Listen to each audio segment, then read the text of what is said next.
Welcome to Nerd on Nerd with me, Jack Kempster. And me, Liam Underwood. And in this episode, we're going to be talking all about a French film called Blue is the Warmest Colour. We're getting cultural and cultured. Well, are we? Yeah, we're, Okay. we're dipping our toes in the waters of foreign cinema, indie cinema. It's exciting times, Jack. Oh, yep, totally. We are widening our horizons. And I'm so glad we have. Yeah, but, let's not get ahead of ourselves, because before we start talking about all of that good stuff, we have Catching Up with Jack and Liam, as you know, my favourite segment of the show. I think that's a lie. Yeah? Yeah, I think your favourite part of the show is when you review films. Yeah, see, that started as part of Catching Up With, but now it's sort of become its own thing. So that's why Catching Up With used to be my favourite part. Yeah, I just feel like you're telling lies now. Yeah, well, yeah, now that the film thing is its own thing, I guess that, yeah, you're right. So now it's time for Catching Up with Jack and Liam, the bit of the show that I don't really like anymore. What have you been up to, Liam? I had you come and visit. Oh, did you? Was that good? Yeah, it was great. What am I like in person? Nicer. It's the anonymity of the internet makes me a horrible person, Liam. Yeah, it makes you very callous and mean. You're a lot less, what's the word, dickheady in person. Yeah, that's fair. Also, a lot more shaved than what I'm used to. Yeah, boy, no beard here. And I have to say, it's a good look for you. Thanks. Yeah, I think you should keep it. I am for a while. Looking very dapper. Well, let's not go too far. So, are you finding life better without a beard? No, it's similar. Well, There's just less of a beard. So, okay, what would be the pros of growing it back versus like the pros of keeping it gone? Pros of growing it back would be I didn't have to shave every night or morning, usually night. So that's less time spent doing something like that. How long does And it take you it'd to be shave warmer. now, though? Well, now that it's all shaved off anyway, like Yeah, 5-10 minutes. and that's not bad then, is it? No, but it's still, 10 minutes that I could be doing something else. Yeah, that's true. And then my face would be warmer when it's cold. But we're heading hopefully into warmer climates this time of year. Yeah, true. So And then the cons of growing it back would be that I'd have a beard again. yeah, I'll be honest with you, Liam. My personal choices in how I look are just usually based on minor things, like I feel like doing this. There's not usually a lot of thought in it. okay. So you're like how we see Jack, how the world sees Jack, isn't like a carefully constructed image that you're presenting. Oh no, I see what you're getting at there. No, it definitely is. There's like two layers. There's the built up illusion of Jack, which is a carefully crafted thing to hide all the deep insecurities, constantly wanting to murder everyone, that sort of thing. Yeah, That's yeah. all hidden deep down. And there's like a layer of illusion that I've made over years of work.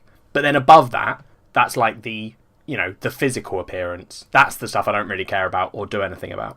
Got ya. Right. Okay. So I think you should keep the shaved look going personally. Well, I'm going to for a while. So that's good.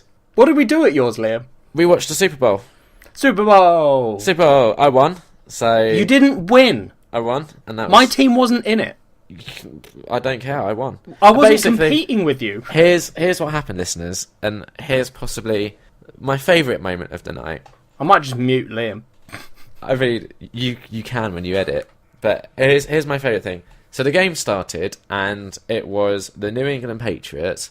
Also, I realised when I was going through last week's episode, we got a few facts wrong. Did we? Yeah, we were saying that last year's Super Bowl was the Seahawks versus Patriots. Yeah, we got ourselves confused. We got very confused. But this year, it was Patriots versus... Who was it we beat? Go on. Oh. You're the big fan, so you can tell, I imagine that's a mark of honour on your shirt, Liam, that you beat that team, which is...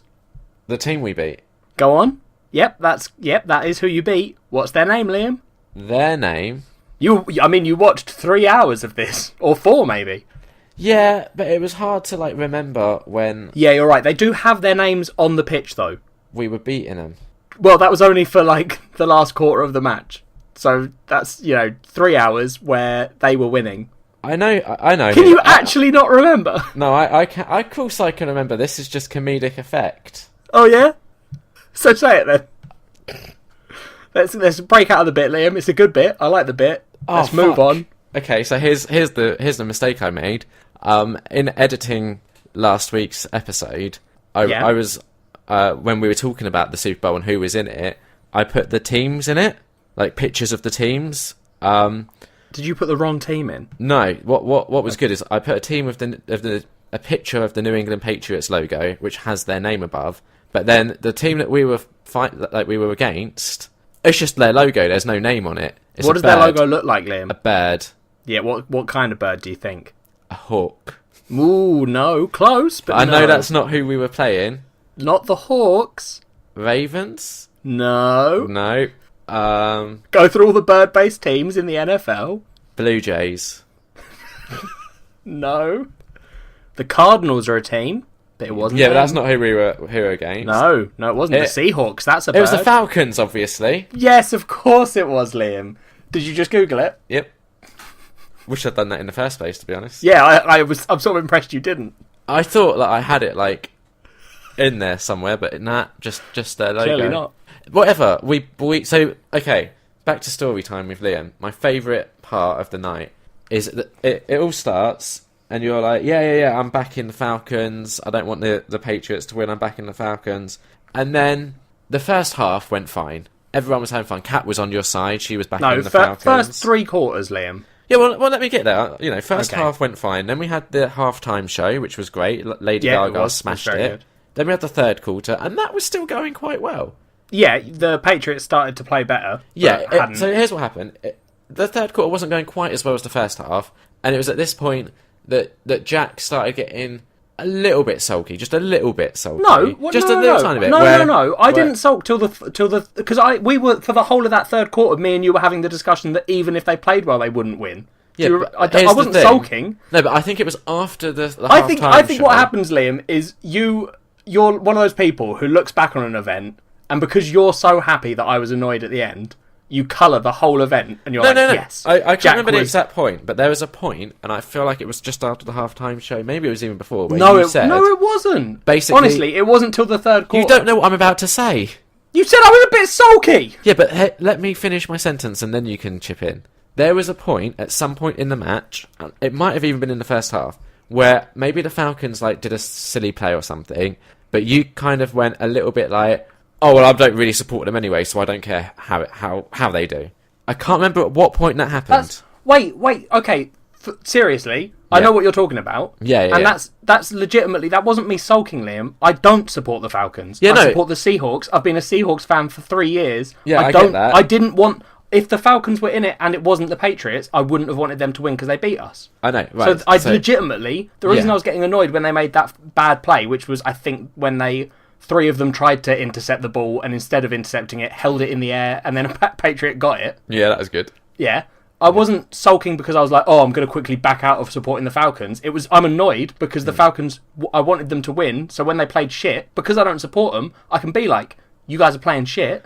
Yeah. What are you doing? Your one job in this match for me is to beat the Patriots, which they fucked up. But then it was the last quarter when the sulks The last quarter really I actually came. sulked because the Patriots started winning. Yeah. I mean, okay, so if you can, remove your emotions from it, it was a phenomenal game. And just that comeback.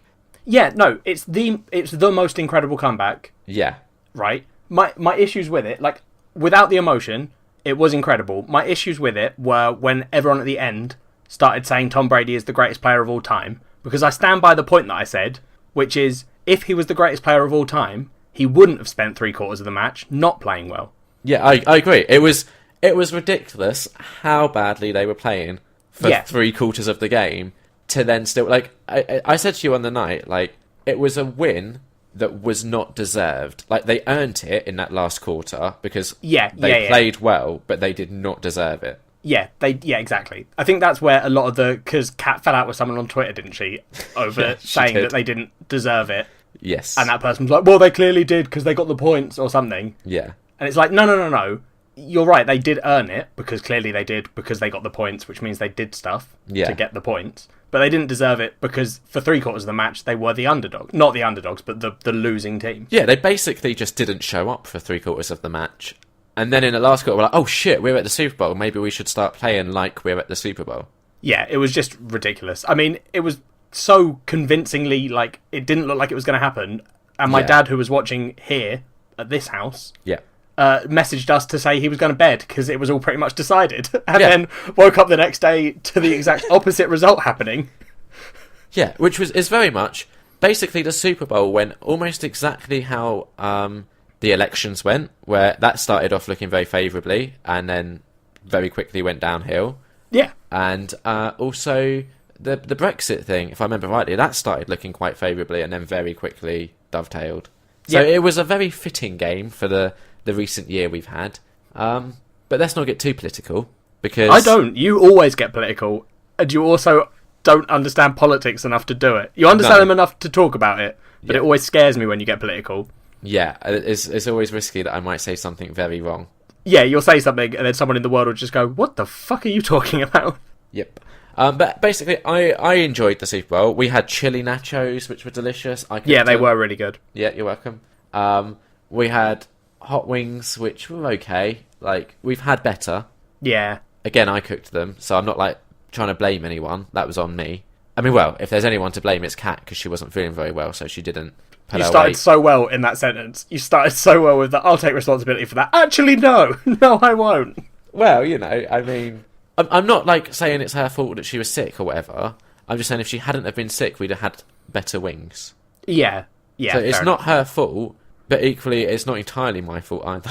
Well, no. Okay. Sure. Yeah. But yeah, otherwise, it was a nice weekend, wasn't it? Yeah. It's quite chill. Like, normally our weekends are a bit more drinky and then just awful hangovers, but this was a bit more chill. Yeah, it was, yeah. Do you think it's maybe because we're getting older? I hope so, because you're the one that always wants to go clubbing. I never do. Yeah. The problem So I'm hoping that you are finally getting to an age where you're like, oh, I don't want to hang out with 18-year-olds in clubs. No, I do. The problem is, we now live so far away from any clubs that it's a ball ache to get there and back. I'm smiling, just to let everyone know. Well, I mean... There's words and music to my ears. Yeah, but don't forget, you want us to move to London. There'll be loads of clubs there. You will not be able to afford to live near any of the clubs. That's very true. But London has, like, transport. It'll be fine. Anyway, yeah, so I did miss the clubbing, but it was good. We played Pandemic Cthulhu. Yep. Reign that's of really Cthulhu. good. Yeah, was it Reign of Cthulhu? Yeah, I think it was. Did you prefer it to normal Pandemic? I like normal Pandemic. I like everything or anything that's Cthulhu themed because I love Cthulhu. Fair enough. So that just was, made it cooler. Yeah, that's fair. I don't really think we did much else, did we? No, board games, Super Bowl, bit of drinking. Yeah, like when you describe it like that, it doesn't sound like the most exciting of weekends, to be honest. But it was alright. Liam takes naps, listeners. That's the main issue. It wasn't an issue. I prefer. I mean, rocking up on... Was it the entertainment. first day or the second day, Liam? No, it was the first day where I turned up and was greeted by a tired Liam who said, I'm going to have to go for a nap soon. Yeah. I had about maybe an hour of conversation with him and Kat before both of them went for a nap. So it wasn't just me. I just watched anime on my phone. It wasn't just me. Let me point. No. It's both of you. But I mean, Kat did then get sick. Yeah, and I was just recovered from being sick. I was just like shaking off the last of it. Got you. As listeners to last week's show would probably be able to hear when I'm like coughing and blowing my nose. I think I've muted most of that. Yeah, but there's definitely a couple. There is a sniff that I left in because it's pure beauty. But yeah, so that's basically what I've been up to. How about yourself? I mean, I did the same thing, Liam. But that was like one weekend. You had all the other times. Oh, sorry. What else did you do then? I watched movies. Yeah, I've watched anime. Okay, so we've had productive weeks. I mean, that does tie in nicely to the next part of the show, Liam. Yeah? Which is Liam went to the cinema and these are the things that he saw at the cinema. No. You say it. I don't know what you call it. I call it... You don't even fucking know. Yeah, I do. I'm just finding it. Here we go. Liam went to the cinema, and now it's time for his spoiler-free review of the things that he saw at the cinema. That's what I call it. Very good. Thank you. What things did you see at the cinema, Liam? Right, we've got another bonus one coming up. For those of you subscribed to YouTube, you can look forward to a bonus video of me reviewing Hidden Figures coming at some point in the future. But for now, first thing I saw was The Founder. Don't know. This hasn't seemed to have been getting a lot of advertisements or anything, so I don't know how aware of it you are. Is it the McDonald's one? Yeah. I only know that because you've told me, I think. Yeah, Okay, so we all wondered, I'm sure, at some point in our lives, how did McDonald's get to be such an enterprise all around the world? Ronald McDonald travelled from the Burger Kingdom. Yeah. When he was chasing the Hamburglar, and he came to our world, which was lacking in burgers, and he said, I will found a fast food restaurant to provide you with the meat of my people. So this provides like an alternative take on that story? Oh, a fiction, if you will. Well, I mean, an alternative fact, you might say. Okay. Jesus. If you was using that term correctly. Right, go on. Tell me about the founder. It's the biopic of a guy called Ray Kroc, okay, who starts off as like a salesman selling like milkshake mixers, and through happenstance he meets Dick McDonald and Mac McDonald, who are two brothers, and they're the guys that basically created McDonald's. Is there someone in the film called... Is there an actual Ronald McDonald? Like, this is a legitimate question. No. Okay. He's That's just the character. Not touched upon at all. Fair enough. So it's kind of how this salesman guy takes the idea of the McDonald brothers, who just had one restaurant, and they tried to franchise it themselves, but they were both very finicky over quality control, and they were both unhappy with sort of how they were expanding the franchise. So it sort of just died, and this guy comes in and decides to help them franchise it, because at the time it's all like drive-ins, and there was a lot of issues with the way, like, you'd have to wait ages for food. It just wasn't quite convenient, especially for like a salesman who's on the road a lot. Yeah. So when you get to the first ever McDonald's where your food's ready in like 30 seconds, it's a mind-blowing concept that we now take for granted. Yeah. And it's so the McDonald brothers have come up with this system to make food that quickly, and this guy decides they've got a chance here to replicate that and roll it out across the country. So Michael Keaton plays the main guy, and he's kind of on a bit of a career resurgence lately, following like Birdman and Spotlight. Like, he sort of disappeared for a while, and he's really good in it. You've got Nick Offerman as Dick McDonald, and then there's a guy called John Carroll Lynch, who you probably won't recognise the name, but he's one of those guys who's in a lot of stuff, and when you see him, you recognise him, sort of thing. Oh, okay. Like, for example, he was... that's not important, never mind, moving on. It also has Linda Cardellini, who is the main girl in Freaks and Geeks. Oh, okay, yeah. I thought I knew that name. Yeah, she is definitely in the top 3 of one of my guilt-free 3. Oh, for fuck's sake. Right, carry on. What? No one cares about who you find attractive. They might. They don't. I don't care, I care. She's blonde in this, which is a different look, but she pulls it off. Fair enough. Also, BJ Novak, who's in The Office. Yep, I know BJ Novak. So it's got, like, a lot of good people in it. Problem is, I'm not really sure, like, what the message of the film is. Yeah. Because... So, is it portraying it in a positive light at all, or...? Well, no. Like, there's some... It is basically McDonald's propaganda. Like, it isn't like Super Size Me, where they go in to, like, rip it apart. It's very much look at how awesome McDonald's is, and it's like a 2-hour movie of that. But the Ray Kroc guy, like, the main character, just consistently comes off as a dick. Right.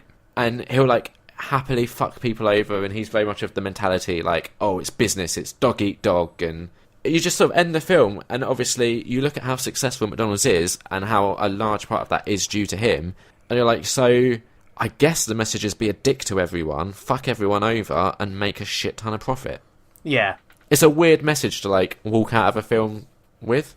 Yeah, well, I guess that's the thing with things that are, you know, like a biopic, because in the real world everything isn't always, like, black and white. Yeah, exactly. It's just weird that therefore they would choose him as the focus of the film, I guess. I mean, maybe the other guy's stories aren't that interesting. It's possible. I mean, it's arguable that this one's very interesting, to be honest. I mean, it's okay. Like, it totally works as propaganda, because I left and then immediately went to a McDonald's drive-thru. Of course you did. I'm kind of easily influenced by things like this. Yeah, I know. And I'd said to Kat, like, can you pick me up something healthy so I can have that when I get back? And then I left the cinema and phoned her. I was like, this healthy thing you've got me, will it last till tomorrow? Because I'm getting McDonald's. And the highlight of the night, get ready for this, Jack, So I ordered a quarter-pounder meal deal and 6 nuggets with some That's too barbecue much. dip, of course. Got home, guess what? I saw your tweet, mate, so this isn't a surprise to me. Opened the nuggets, 8, not 6, 8. I'd got 2 extra nuggets. So that was brilliant. Film was alright, 3 out of 5. Next. The thing with McDonald's, just going back to that for 1 second, like, I know it's bad for me, and I know it doesn't even taste that good, but I always forget that it doesn't taste that good before I get it. You know, my thing with McDonald's is that, because I get it every now and again on a Wednesday, because I don't have a proper dinner on a Wednesday, so I'll get something at work, like at McDonald's. Yeah, you're a bit tight for time. Yeah. So and the thing that makes me go to McDonald's isn't the food, it's the milkshakes. I love a McDonald's milkshake. I used to, and then I don't know why. I find they fill me up. Yeah, that's good. Well, it's probably not, because it's really unhealthy, but... Yeah, it's very sugary, I think. Yeah, definitely. But, you know, I just don't know what it is. Like, it has some sort of weird, like, amnesia effect where you forget how bad it is before you buy it. Bad is a bit unfair. It's not bad, it's just so average. Yeah, it's a very average... I mean, when you've got things like Five Guys, which do a really nice burger... Yeah, but I ain't got anything like that near here. Yeah, no, you don't. Not like... So this was like 11 o'clock at night, so it was either that or no, KFC. Five Guys isn't a fast food restaurant, really. Yeah. I mean, it is, but they're not, open late. The thing with Five Guys is, after like hearing you rave about it and other people, me and Kat tried it once when I was in London, and it just made me really need to poo. Yeah, well, you just need to always pull I'm not going to get into your bowel issues. Go on to the next film. Next, the Lego Batman movie. Is it... Okay, I'm interested in this one. Yeah, because I really liked the Lego movie. The Lego movie's great. Yeah. It's like surprisingly great because you kind of... The concept of it, you immediately put your like guard up. You're like, wait a second. You want me to watch a movie where you're just basically going to tell me how good Lego is and try and sell me Lego for like an hour and 40 minutes. And then you watch it and you're like, I see that you're still trying to sell me Lego, but you're doing it in such a lovable way that I'm going to forgive you. I mean, I just love Lego anyway, so I don't mind them. They don't need to convince me. That's fair enough. The Lego Batman movie... That sort of says it all, doesn't it, that sigh? The thing is, Batman in the Lego movie was a great addition, and he stole, like, every scene he's in. Yep. So I was really excited for a whole film just about him.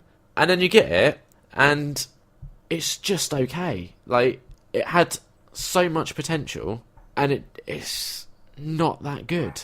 The thing is, the action scenes in it are really messy, and I don't know if that's, like, a deliberate choice, because obviously when you're blowing up Lego, it's going to get quite messy, but it doesn't work for the film. If we just take a second to look at the voice list, so you've got Will Arnett as Batman, he does a fine job. You've got Michael Cera, who plays Dick Grayson, who also becomes Robin, as we know. Mm-hmm. Also excellent, and Rosario Dawson as Batgirl or Barbara Gordon. Like, they're like your main 3 characters in the film, all really excellently voice cast. But then if we look at some others, you got Zach Galifianakis as Joker, who gets a sizable role compared to some of these other people I'll list, but not enough. You've got Conan O'Brien as the Riddler, who gets like maybe 3 lines. Billy D. Williams, who you know as Lando Calrissian. Yep. Two-Face, again maybe 2 lines. Zoe Kravitz as Catwoman. Kate McCucci, who's in Garfunkel and Oates. Yep. Clayface, and then Ricky Lindholm, who is the other member of Garfunkel and Oates, plays Poison Ivy. They maybe get like 1 line each. Seth Green, Jermaine Clement, Ellie Kemper, Channing Tatum, Jonah Hill, Adam Devine, Mariah Carey. Like, these aren't small names. Chris Hardwick.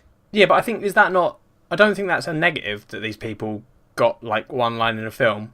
No. Is it? No, it's okay. Because surely you'd hate it. You would hate it if all of them got huge parts in this film, because it would be a nightmare. It would. But here's the problem. When you have that much talent in a film like this, for them to only get like 1 line each, it just feels like wasted potential. Like, yeah, you don't want them to be huge roles, but you want more than 1 line from them. You want like, why would you bother casting someone like Conan O'Brien as the Riddler if you're only going to make him say, riddle me this, and that's it? Do you see what I mean? Sort of. Like, but then you don't need to have such a great I think this comes cast. down to our differences in the way we view films, though. Okay, which go is on. very much... I like... I'll use an analogy, Liam, that I think makes sense. Okay. You know how in The Wizard of Oz, there's that whole Emerald Kingdom stuff, and some people don't look behind the curtain and they believe it's the magician? Yeah. I'm like that. I don't like looking behind the curtain. I like looking at the thing they're presenting me and going, yeah, that's really cool. You're like Dorothy, peeking behind that curtain and fucking everything up. The thing is, I see where you're coming from with your analogy. It just doesn't make sense to me to have that much talent wasted. Yeah, but that's what I mean. Like, to me... You don't care. No, because why does it matter? What, like, how does someone being in a film and getting one line make a film not as good? Let me explain then. Let me explain. Please do. If the film was truly exceptional and brilliant, it wouldn't matter, because you wouldn't want to change anything. But when the film is just average, you start looking at how could they improve it, constructive feedback. And one of the ways they could improve it is by making more use of the excellent talent that they've got there. I think that's what wasn't clear. It sounded like you were just annoyed by that. But if you're saying it's not a good film, not exceptional. It's a painfully average film. Okay, so I get that it's a kids' film, right? I 100% understand that. But for a kids' film, the humour is just way too broad. And like, I'd say there's maybe 2 jokes that are genuinely really good. And the rest, it's like, it's funny if you think Batman saying the word butts is funny. Oh, okay. I don't know about you, but that I need more to my humour than someone just saying butt. Well, now I'm picturing, like, proper hardcore Batman saying butts, and that is quite funny. Yeah, but obviously this isn't hardcore Batman, is it? No, I know, but you did say finding Batman saying butts funny, and I kind of do. Finding Lego Batman saying butts funny. Got you, no, not so much. No. Another thing that sort of has baffled me a little bit is before going to see it, we saw it the day after it came out in the UK, and opening night I was seeing on Twitter loads of people raving like, this is the best Batman movie in years, can't believe it's so good. And I don't know if maybe one of the reasons why I'm so lukewarm to this versus everyone else who seems to love it is, and bear with me, just join me on this train of thought ride here, if people are saying that, not necessarily as a testament to how good this film is, but more in comparison to how much they dislike what DC are doing with other movie Batman at the moment. Yeah, I mean, I can see that, but I don't know if... It sounds like... Because your sort of thoughts on those films differ to mine. Yeah, and most other people. I don't know, there's quite a few people who did like it and all that stuff. Yeah. But I think it's almost too easy to get in the mindset of, well, I loved it, so or in this case, I didn't like this film, and I don't understand how people could like it. So it's easy to then go, well, maybe it's more of like this reason that I can sort of understand. Yeah, whereas it could be that this just isn't your kind of film. No, it can entirely be that, but I'm just wondering if people are saying they like this just as if part of the reason why they're saying that is a response to the fact that they don't like what the DC EU is doing. I mean, I can only speak from the way I feel about that kind of thing. Yeah. And that is, like, the way that DC have done their films wouldn't impact how I like a different Batman thing. That's fair enough. This film does do an okay job of kind of, like, nodding to, like, past Batman. Yeah. I think the problem is it starts quite strongly, and the opening, like, maybe minute is really funny, and it kind of needed to carry on with that style of humour where it's not like edgy or dark or anything, but it's just smart. It starts quite like smart. Like, I don't want to kind of spoil anything, but this literally happens in the first minute, and it's as the logos are coming up, Batman's doing a voiceover, and the DC logo comes up, and he says, "Oh yeah, DC, the house that Batman built, not Superman. Come at me, bro." And that's quite funny. Yep. But that sort of humour just then disappears from the film, and I feel like if they'd have focused more on that kind of thing, like one of the things that's mentioned in the trailer, I think all of the trailers have this scene in it where the Joker's talking to Batman and Joker's saying, "Oh, I'm your greatest enemy," and Batman's like, "No, Superman is." That sort of thing is really funny because it is sort of taking a piss out of Batman vs Superman and that general thing.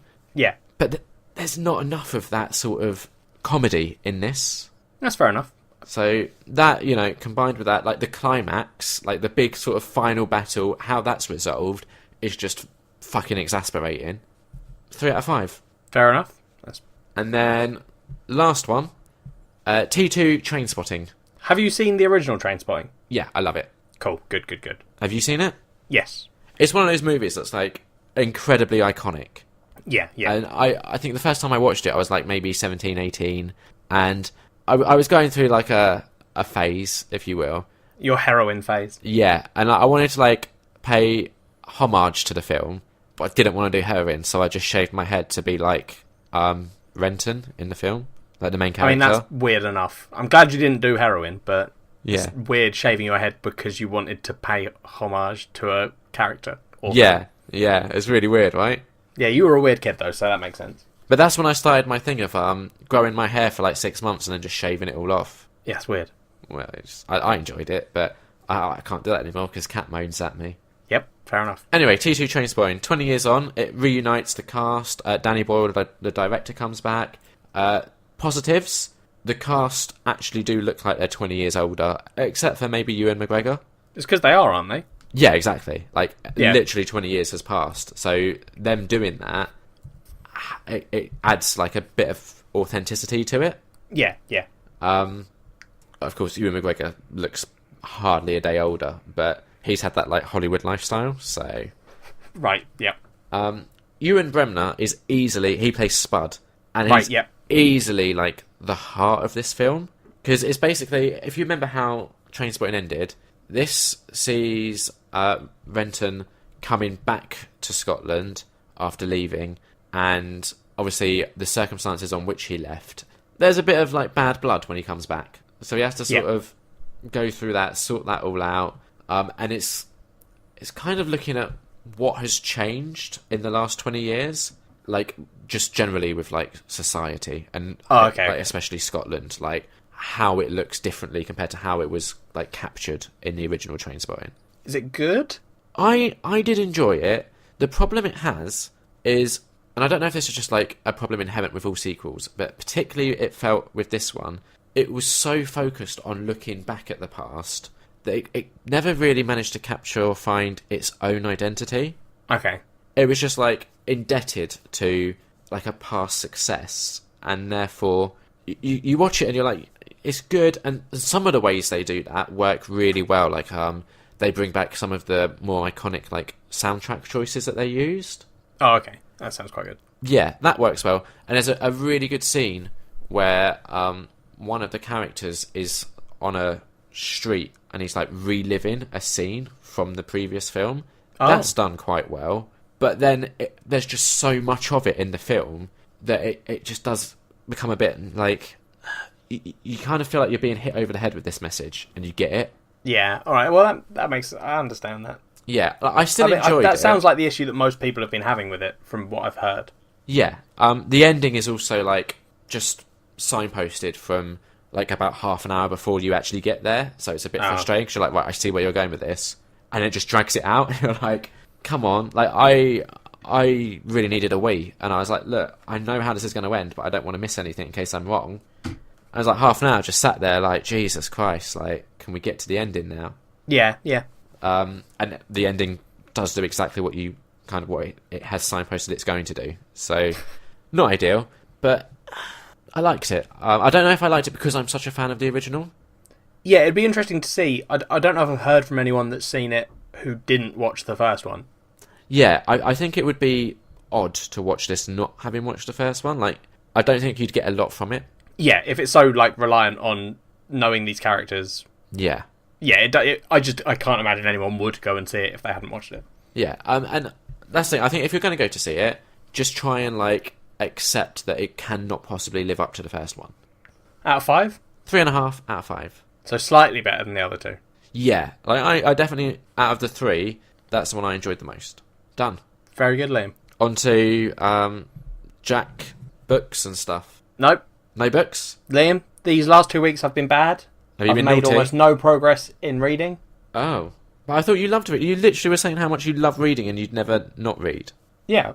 I can have 2 weeks off. You've had 2 weeks off from films before. Yeah, probably. Yeah. Dickhead. what I've done instead this week, Liam, Mm-hmm.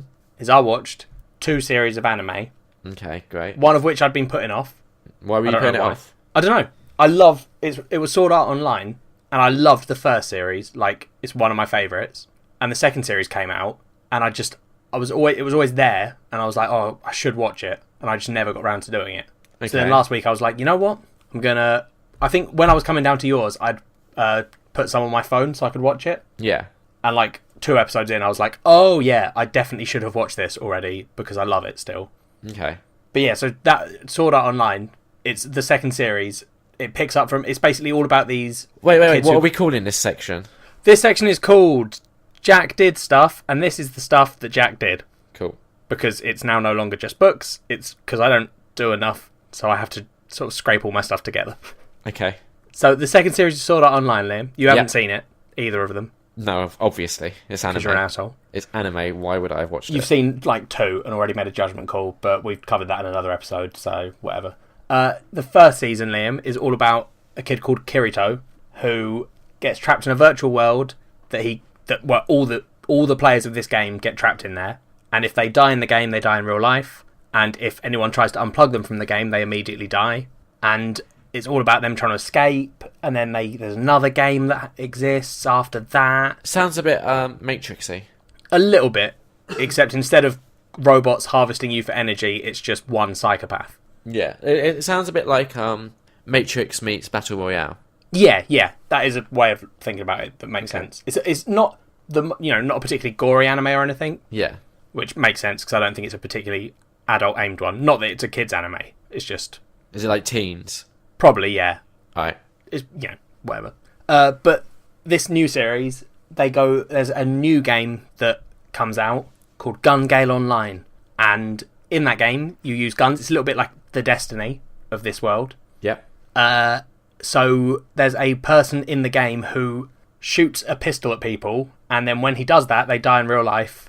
And, that shouldn't be possible. There's all these safety things now on the virtual headsets. No one can figure it out.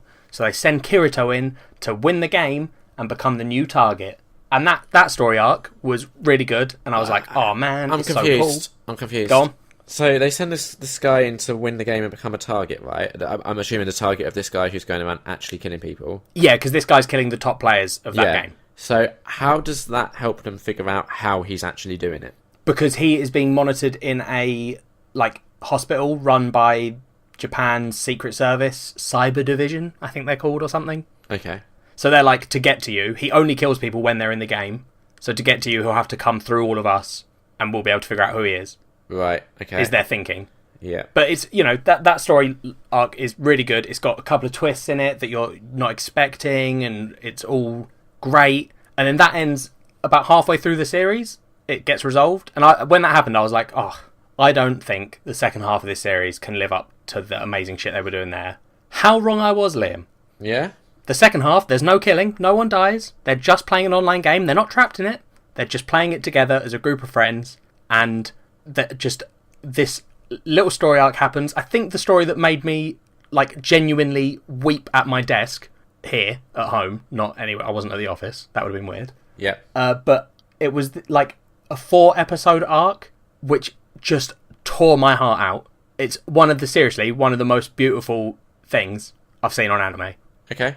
I can't say anything because it will spoil it, but I was sitting here when the last episode finished and I was just crying, and I was like, oh my god, that was incredible. So it's so good it made you cry? Yes. Okay. Is that difficult for your robot brain to process? No. I mean, that's more I wanted to emphasise that point for people listening, because it might get them wanting to watch it if they're so inclined. Yeah, that's fair enough. I thought that was an important point to emphasise. Very good, Liam. Thank you very much. What would you give it out of 5? 4.5 out of 5. And that's season 2, yeah? Yeah. Season 1's also probably a 4.5 because it's incredible. If you haven't seen Sword Art Online and you like anime at all, go and watch it. It's worth doing. So, what would it how would you react to a 5 out of 5? If you cry at 4.5 out of 5, what's a 5 out of 5 reaction? I'd probably cry as well, but it would be... You'd cry with an erection? Well, no. Oh, okay. Again, I think this might be your robot brain being unable to understand human emotion. You remember that I cry at most things, right? Yeah, no, that's very true. Probably even 3s. and 2s. If there's one, like I've had before films that were terrible, but there's one character that I'm really attached to and they do something horrible to him, and then I cry. Okay. So me crying doesn't make it a 4.5. Okay. It's just a symptom. Yeah. The second anime that I watched, Liam, Yep. I finished it last night. Okay. It's called Tokyo Ghoul, and it's this. I've seen heard it around. of it. That's the thing. Like, it was on Netflix, and I keep seeing it on there, and I've never watched it. And then I heard a lot of stuff about the manga recently, and was like, oh, maybe I should give it a watch, the first season, and see what it's like. It's incredible. I really loved it. It's about this kid who basically, it's in this like alternate Japan where these people called ghouls live alongside humans. Mm-hmm. And much like the mythology of ghouls, they have to eat human flesh to survive. Of course. They can't eat, if they eat human food, they have to throw it up immediately, or they can try and digest it, but they get very sick. That's no good, is it? No. So he, like, just by unfortunate circumstances, ends up getting... He's in some sort of... A ghoul tries to eat him, effectively, and then that ghoul dies. Yeah. And he gets horribly fucked up as well. So a doctor, to save him, transplants her organs into him. Okay. And he becomes a half ghoul. Right, that just sounds like danger. It's literally, like, the thing that's good about this one is a lot more graphic than Sword Art. There's lots of people being eaten, things being chopped off. Okay. And it's all just like, instead of an anime that's following around like the hero who's a super good fighter, you're following around this kid who's just been plunged into this world. Like two whole episodes are dedicated to other ghouls trying to force him to eat human flesh, or him trying to live off human food and breaking down and just throwing it all up everywhere. Lovely. Like that. That bit's interesting. Him trying to come to terms with it. But the best bit of the whole series was there is a scene towards the end of the last 2 episodes where a ghoul is being tortured, and ghouls can't be killed like unless you really hurt them, and they also, you know, grow back limbs and stuff. Yeah. So there's 2 episodes which I think are meant to take like 2 days maybe, of just this one ghoul being horribly, horribly tortured for 2 days by this psychopathic ghoul, and it's honestly so disturbing and amazing. Okay. I have a genuine question. Go on.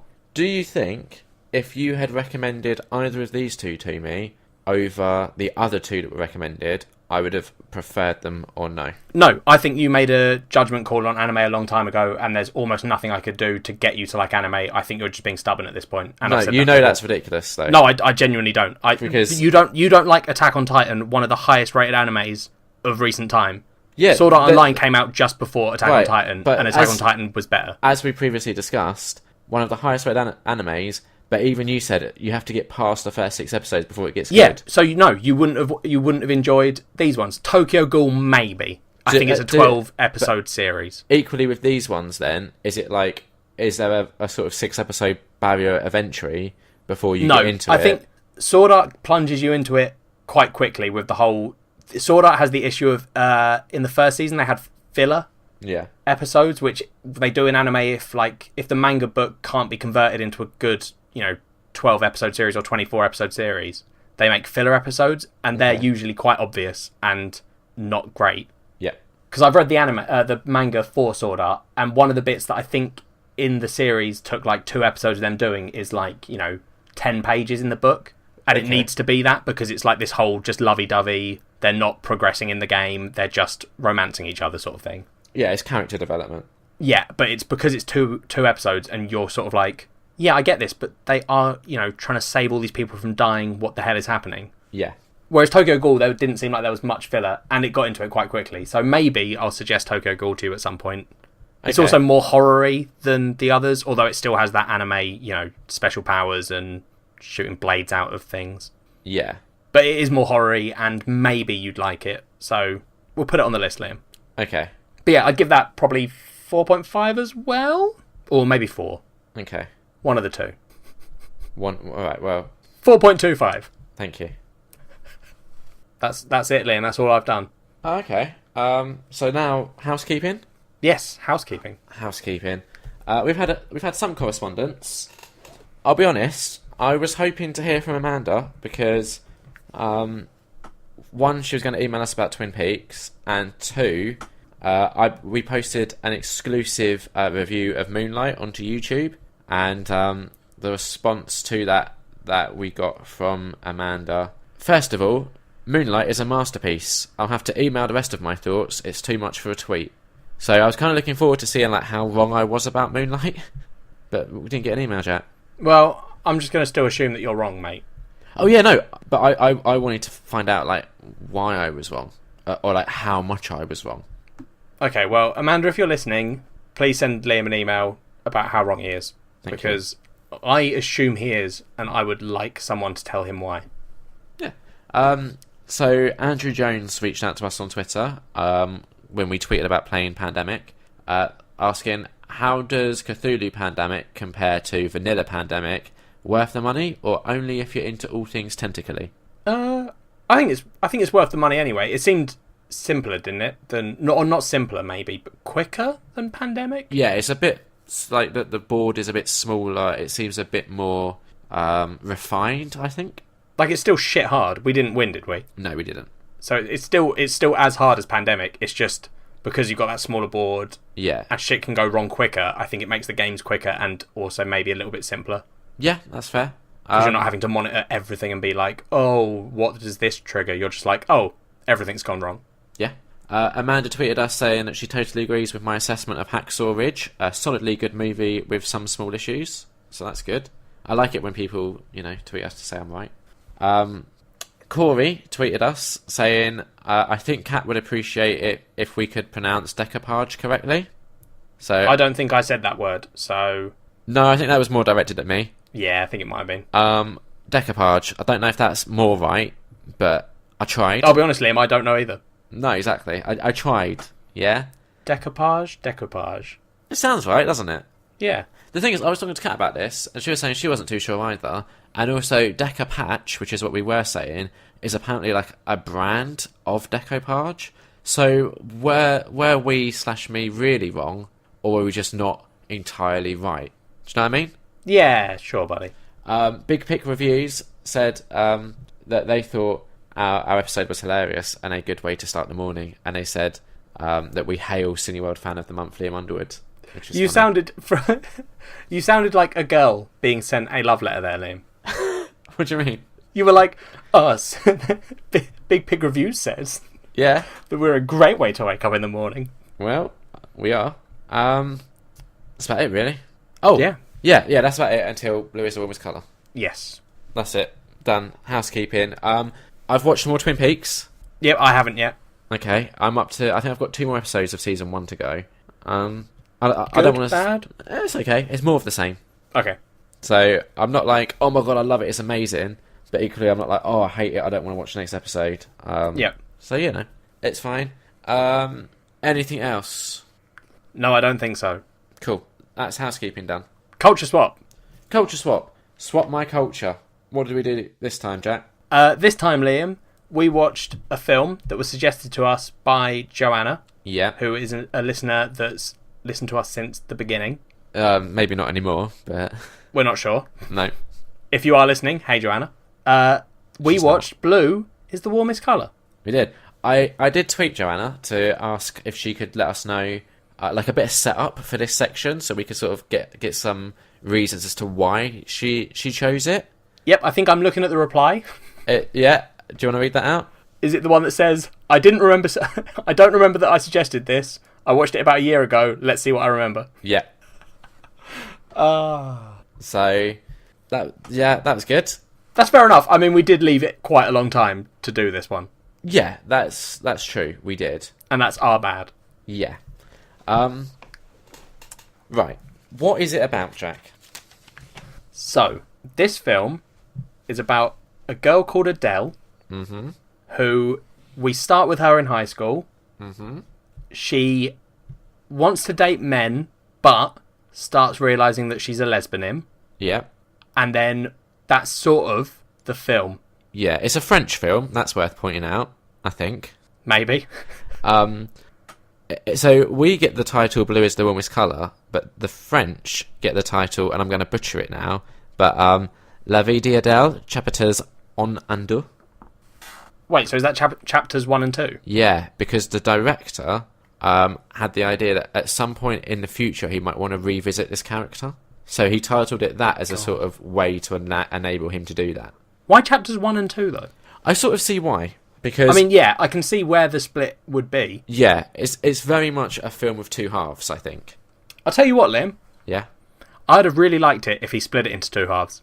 And then released those halves separately. Yep, and then we just did one of them. Right, before we get to that, it's based on a graphic novel, also titled Blue is the Warmest Colour, by Julie Moreau. Yep. Has it made you want to read that at all? No. Okay. I've got a little fun fact about this film for you. Go on. I don't know how to say the director's name, but fuck me, I'm going to give it a go, okay? It's my favourite thing about you, Liam. Go for it. So, the director, Abdelatif Katishi, Yep, sure. he initially wrote a script about the personal life and career of a French teacher, but, like, didn't really know what to do with it. So he read the graphic novel, and the graphic novel is more about, focused on, like, a lesbian sort of love story, and then decided to, like, fold that into the script that he's written. Right. So that might explain why there's a bit of a weird, like, juxtaposition between these two kind of themes going in. I mean, I would say the life and career of a French teacher isn't a huge aspect. It feels like he was like, I've got a script here, but this graphic novel's better, so let's focus more on that, and we'll just chuck some of the teaching in for fun. Yeah. I have a fun fact for you, Liam. Yeah? The actress that plays Adele Yeah. is called Adele, Yeah. and in the original script she had a different name, Yeah. but because so many of the scenes were shot just like when they were eating dinner and stuff, they're just legitimately eating dinner and being filmed. Yeah. I think also And there's someone she's sleeping as well. Yeah, and loads of actors or people in the crew would just accidentally call her Adele. Yeah. So they changed the character's name so that they didn't have to worry about it. A following fun fact to that. Oh god, do we have nothing else to say about this film except fun facts? No, I'm sure we do. I don't know how to say this name either. Léa Seydoux, who played Emma, refused to have her actual name be the character name. It was one of her conditions for taking on the role, is that they couldn't use her name like they did with Adele. Yeah.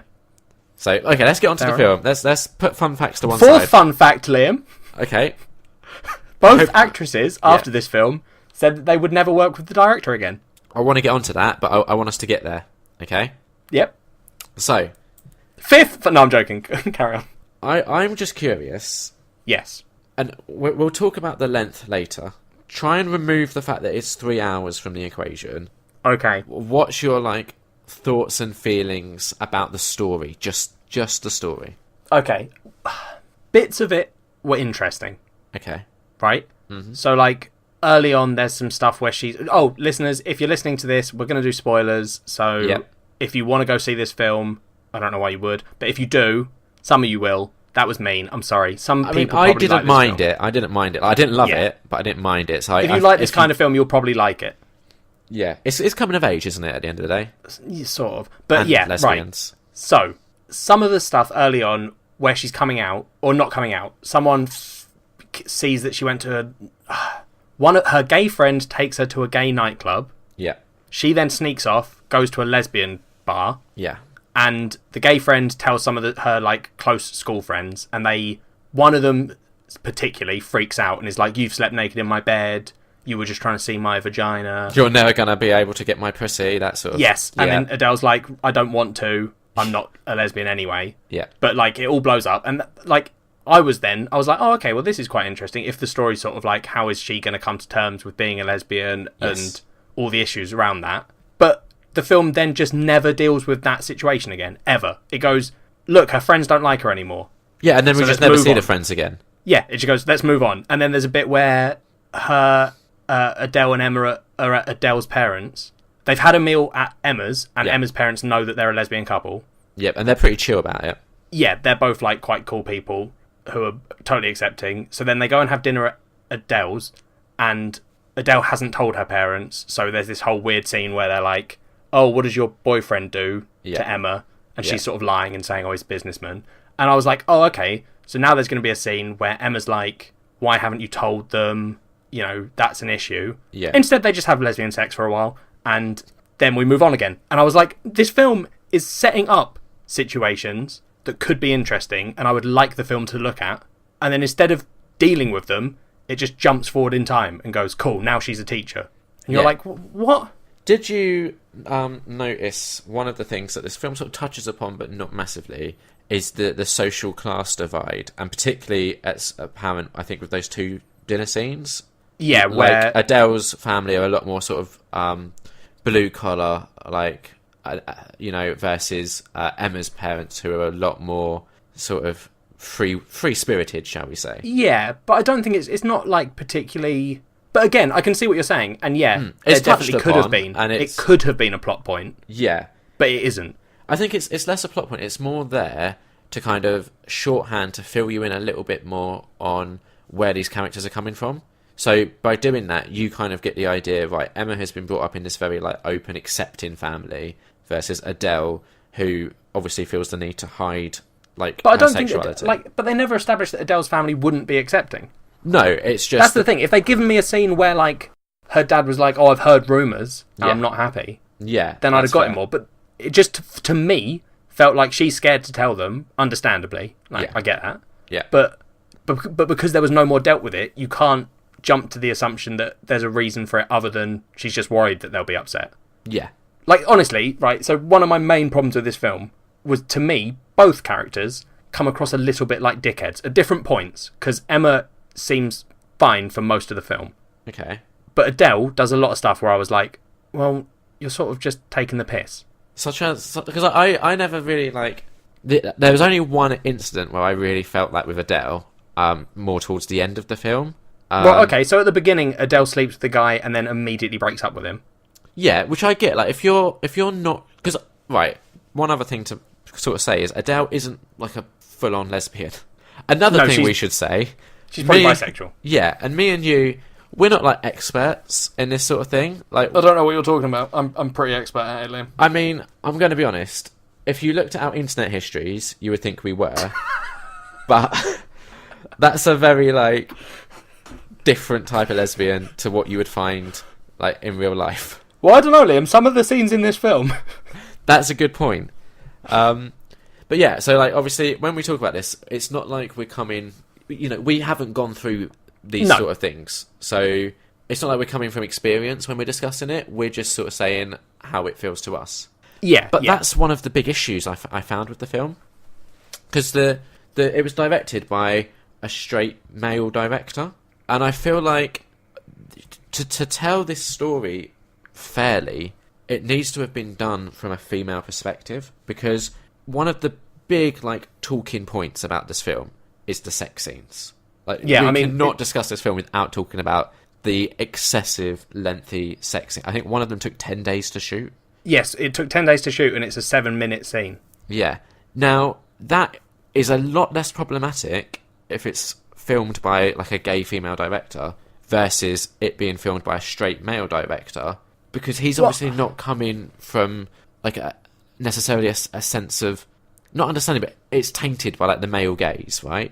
Yeah, I guess, but that's, I don't know, it's a problem. That's all I'm saying. Like, especially when you look at how lengthy the sex scenes are. No, but I think you're attaching too much. It didn't come across that way to me. See, to me, I didn't watch it and go, "Oh, this was just some straight guy who was like, yeah, I'm writing this story. Also, let's have a real 7 minutes of erotic lovemaking." It's not like, "Oh, I'm doing this to get myself off," but I'm just saying it is problematic within the confines of this story.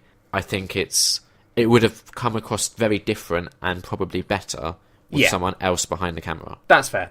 More authentic, I guess, is what I'm trying to say. Yeah, because the sex scenes, I'm not going to lie, I found them titillating. See, I did. The issue I had with them was that there were, 2 hours and 40 minutes of footage around them that was slowly killing me. Right, yeah.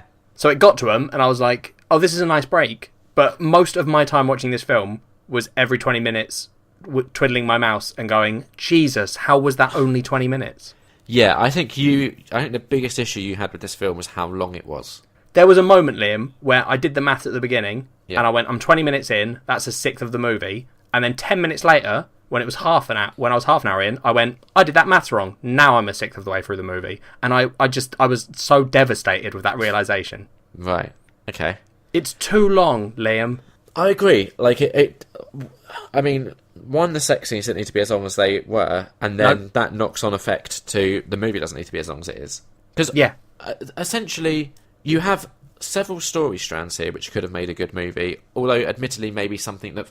I don't know if it's even something that's overdone. Like, I haven't seen a lot of, like, coming out movies. No.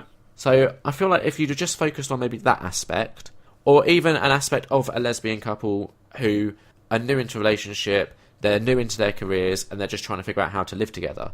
Like, or to be fair, they're even, I could see there being a decent shorter movie that did the same thing, but like jumping through their lives sort of thing. Yeah.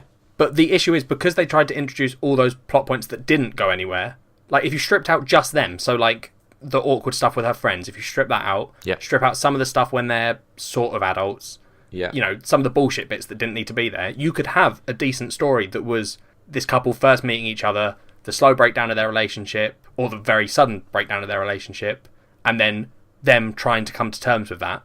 Yeah. You could have that story, and that would still be a good story. Yeah, I agree. Like, one of my absolute favourite scenes was when they first properly meet in the bar. Yeah. I loved that because they're flirting, they're sort of getting to know each other. Like, Emma very quickly, I think, cottons on to the fact that Adele is very new to all of this.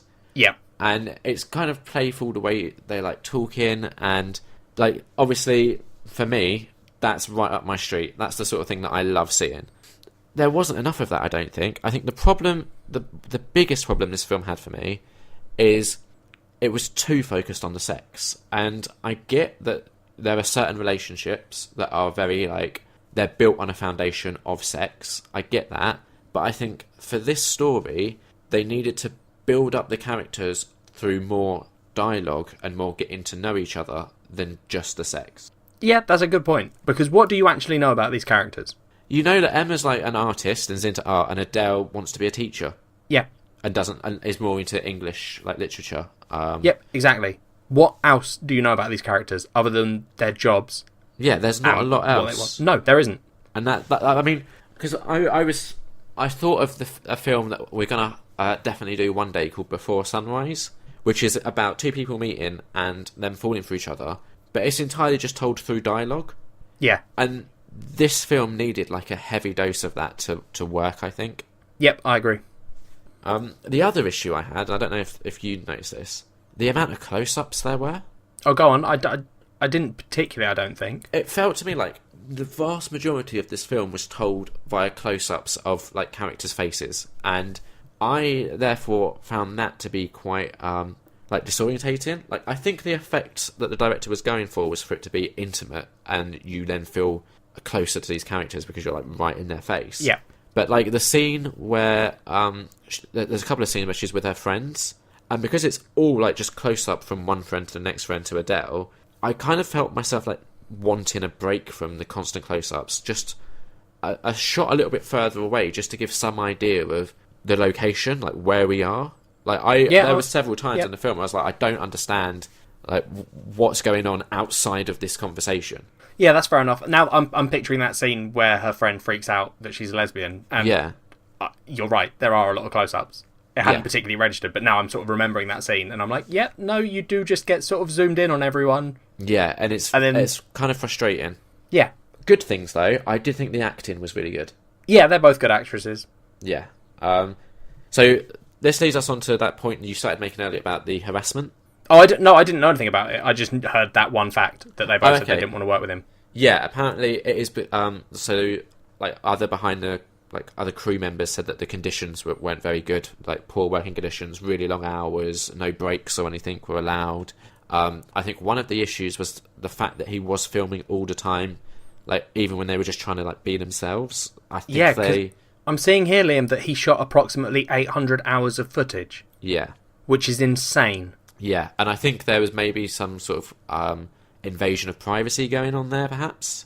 Yep, sounds like it might have been. Yeah, so I think they both said that they felt they were sort of harassed by the director and would never work with him again. But then Lea Seydoux later on said, like, while it was very difficult to film, she is pleased with the product and proud of the film. Yeah. So, I don't know how to feel about it, to be honest. I mean, I do. I didn't enjoy it. Yeah, I get that. I enjoyed some of it. I didn't have an issue with it being 3 hours. Like, it didn't fly by, but I didn't find it was dragging. Oh, it's super dragged for me. Yeah. Again, I wasn't like checking the time every 20 minutes, so that maybe I kind of But I was only doing that because of how much it was dragging. Yeah, that makes sense. Yeah, it wasn't like I was sitting there going, oh, I'll just check the time every now and then. It was literally because I was like, please, I've got to be nearly halfway through. No, I'm not. I'm not even close. What did you think of the use of the colour blue? I mean, yeah. I don't get what the point is of that. What do you mean? Like, why? Why are the things that she loves blue and shit? Like, what's that about? I don't think it's necessarily like she loves it because it's blue. I think No. just... It's a way of showing, yeah. I get it, but I don't understand why. Yeah, I think it's one of those things where it's... you can read into it like various ways. Like, it's quite significant that when she falls for Emma, Emma has blue hair, and then towards the end when they have a huge like falling out and break up, Emma's hair's back to like blonde. Yep. So I think blue is just used as quite lazy shorthand to kind of direct you to where Adele, her like emotions for like lust and stuff are directed. But I don't think I needed that because it was pretty obvious without the blue. Yeah, it's just one of those like toward things, quite early on when they did the blue, when you see the blue hair thing, I was like, oh, okay, I see what they're doing. And I think there were a couple of other bits quite early on where I was like, oh, there's blue there. I see he's doing a blue thing. Yeah.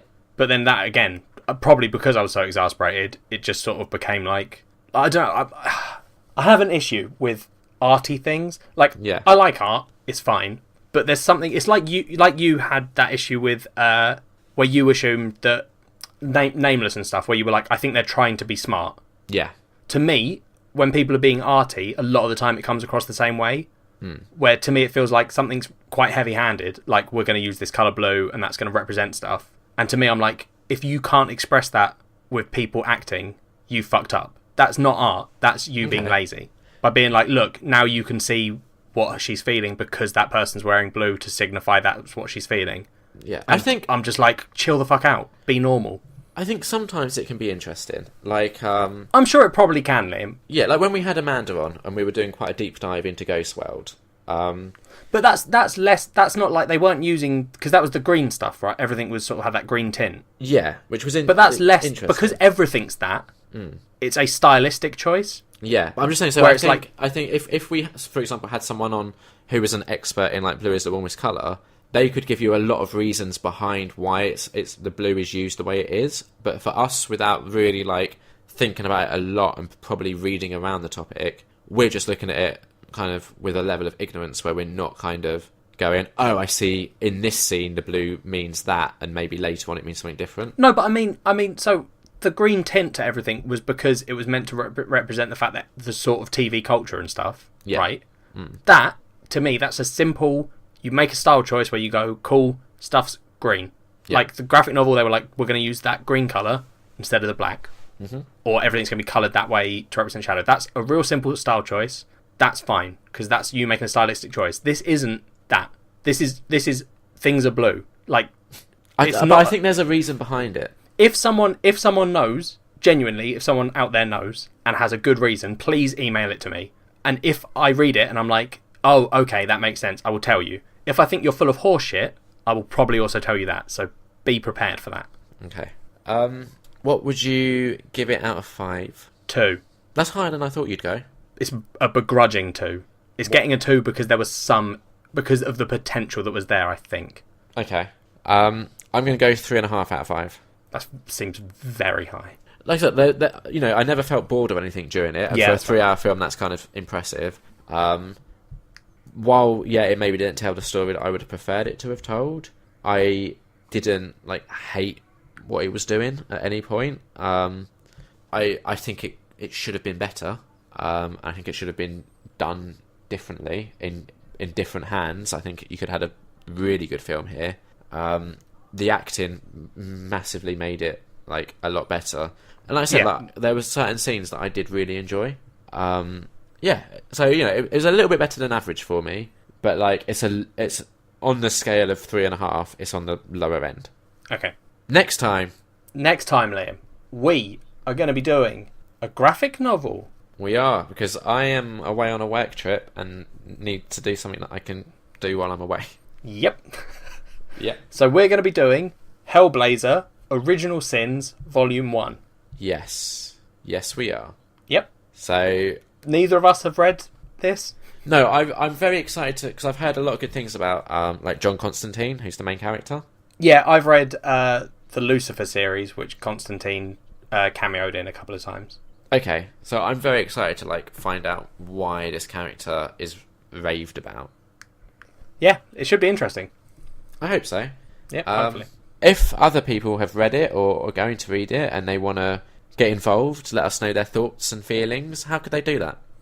You can tweet us at nerdonnerd, or you can email us at nerdonnerdpod@gmail.com, or you could leave us a post on our Facebook page, which is facebook.com/nerdonnerdpod, or you could comment on a YouTube video. If you're listening to this in a YouTube video, then you could probably just click down at the bottom. Yeah. If you're not, then go to our YouTube by How searching do they find it? Nerd on Nerd Episode 1 Fleshlight gets you there. Perfect. Yeah. Rate review us on iTunes. Yeah. Follow us on SoundCloud. We're around, you know. There's We're plenty everywhere. of places for them to find us. We're like a persistent black mould. Yeah. And we won't go away till you give us 5 stars. Well. And then we'll probably actually stay longer, so your choice. Yeah, that won't get rid of us, will it? No. But it would be nice. Please do it. Yeah, thank you. Bye. Bye.